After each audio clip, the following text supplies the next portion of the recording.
Break के बाद एक बार फिर से आप सभी का स्वागत है। आगे बढ़ते हैं और देखिए, ब्रेक पर जाने से पहले हमने आपको बताया था किस तरह से आज दवा दुकानदारों की जो हड़ताल है वो देखने को मिलने वाली है।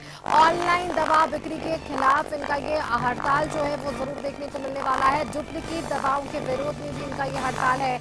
आधी रात से ही ये दुकानदार हड़ताल पर चले गए हैं और मरीजों और उनके परिजनों को भी यहाँ परेशानी हो सकती है। तो देखिए, पटना पर हमने जानकारी साझा की थी, लेकिन अब राजधानी रांची की क्या जानकारी है, वहां किस तरह से तस्वीरें देखने को मिलेगी, इस पर ले लेते हैं जानकारी हमारे साथ विशेष संवाददाता राजीव मोहन जुड़ रहे हैं, उनका एक बार रुख कर लेते हैं। राजीव जी, क्या जानकारी मिल पा रही है? क्योंकि जिस तरह से दुकानदार अगर हड़ताल पर गए हुए हैं तो ऐसे में मरीजों की भी परेशानी बढ़ने वाली है और उनके परिजनों की भी। तो ऐसे में उनकी जो मांगे हैं उस पर क्या विचार और विमर्श हो सकता है आगे आने वाले समय में?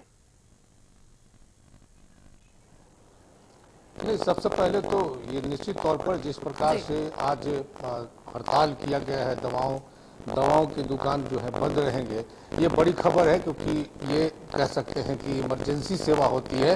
इसमें बंदी होने से निश्चित तौर पर जो मरीज हैं उन पर खासा असर पड़ेगा और इसका असर जो है झारखंड में भी देखने को मिलेगा, क्योंकि हालांकि दवा संगठनों ने इसको लेकर के पहले ही ऐलान कर दिया था कि आज के दिन यानी 20 मई को वो दवा का हड़ताल करेंगे, दुकानें बंद रहेंगी और कहीं भी दवा का वितरण नहीं होगा, किसी तरह की कोई दुकानें नहीं खुलेगी।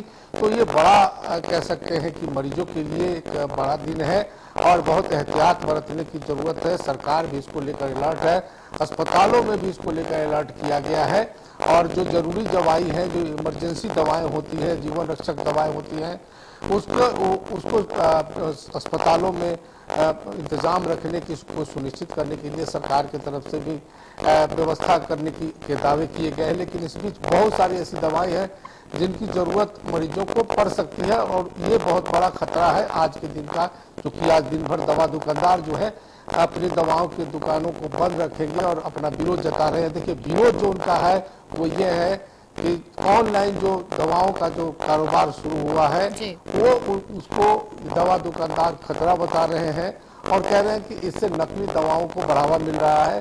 तो इस तरह की डिमांड्स को लेकर के और कह रहे हैं कि उनका कहना है कि उनके व्यवसाय पर भी बड़ा असर पड़ रहा है ऑनलाइन दवा के वितरण किए जाने से। तो उनका ये दलील है, इसको लेकर पूरे देश भर में आज दवा की दुकानें बंद हैं। अब ये कितना तर्क संगत है ये सरकार तय करेगी। हालांकि दवा दुकानदारों का कहना है कि जो पहले से दवाएं जो दुकानों में मिलती थी उस पर प्रामाणिकता होती थी। जो कस्टमर दवा दुकान से लेके जाते थे तो उनको इस बात की गारंटी दी जाती थी कि जो दवाएं उन्हें दी जा रही है उसमें कहीं कोई गड़बड़ी नहीं है। लेकिन जब से ऑनलाइन दवाओं का वितरण होने लगा है, बिक्री होने लगी है, तो उसका दोतरफा नुकसान हो रहा है। एक तरफ जो है जो दुकानदार है उनके जो कारोबार पर बुरा असर पड़ा है, प्रभावित हुआ है। दवा की जो कारोबारी किया है, दवा की कारोबार पर कह सकते हैं।